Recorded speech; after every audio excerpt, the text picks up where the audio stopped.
नमस्कार, news for nation देख रहे हैं आप। मैं हूं आपके साथ रश्मि। बिहार के पूर्व मुख्यमंत्री जीतन राम मांझी के विवादित बयान के बाद अब बिहार की राजनीति गर्मा चुकी है। आपको बताएं कि लगातार अलग अलग राजनीतिक दल की तरफ से जिस तरह से जीतन राम मांझी की तरफ से वो विवादित बयान दिया गया, उन्होंने जिस तरह से कहा कि वो राम का अस्तित्व ही नहीं मानते हैं, इसको लेकर अब प्रतिक्रिया आनी शुरू हो गई है। ऐसे में अब सवाल जीतन राम मांझी पर उठने लगे हैं। कहा जाने लगा है कि जीतन राम मांझी का नाम जीतन राक्षस मांझी होना चाहिए था। लेकिन इस सबके बीच अब बीजेपी प्रवक्ता निखिल आनंद का बयान सामने आया है। उन्होंने कहा है कि लोग क्या कुछ बयान देते हैं, क्या कुछ कहते हैं, उस पर उन्हें संयम रखना चाहिए। साथ ही साथ उन्होंने जीतन राम मांझी को सलाह देते हुए कहा है कि सिर्फ और सिर्फ चर्चा में बने रहने के लिए, सुर्खी या बटोरने के लिए इस तरह की बातें उन्हें नहीं करनी चाहिए। क्या कुछ कहना है बीजेपी प्रवक्ता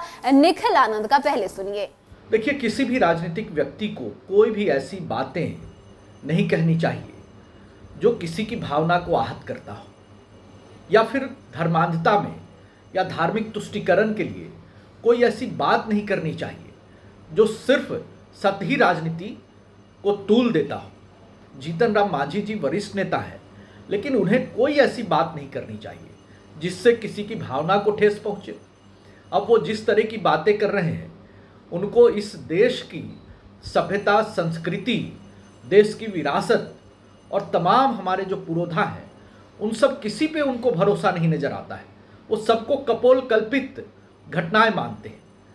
तो ऐसी बातें हम ना कहें कि राजनीति में जिससे सुर्खियां बटोरी जाए और नाहक ही किसी विवाद को तूल दिया जाए। तो आपको बताएं कि जीतन राम मांझी ने एक चैनल से बातचीत के दौरान कहा था कि वो राम के अस्तित्व को ही नहीं मानते हैं। हालांकि उन्होंने ये जरूर स्वीकारा कि रामायण के अंदर जो कुछ भी लिखा हुआ है उसे लोगों को अपने जीवन में उतारना चाहिए। लेकिन जिस तरह से उन्होंने भगवान राम के अस्तित्व पर ही सवाल खड़े कर दिए, उसको लेकर अब बिहार की राजनीति पूरी तरह से तेज हो गई। और यही वजह है कि अलग अलग राजनीतिक दलों की तरफ से अब जीतन राम मांझी पर सवाल उठ रहे हैं, उन पर हमले होने शुरू हो गए। आपको बताएं कि जीतन राम मांझी को लेकर अब ये तक कहा जाने लगा है कि अगर उन्हें इन चीजों की समझ नहीं है तो उन्हें रामायण एक बार पढ़ना चाहिए। साथ ही साथ आपको बताएं कि बीजेपी के एमएलए हरिभूषण ठाकुर बचौल ने तो ये तक कह दिया कि जीतन राम मांझी का नाम बदलकर जीतन राक्षस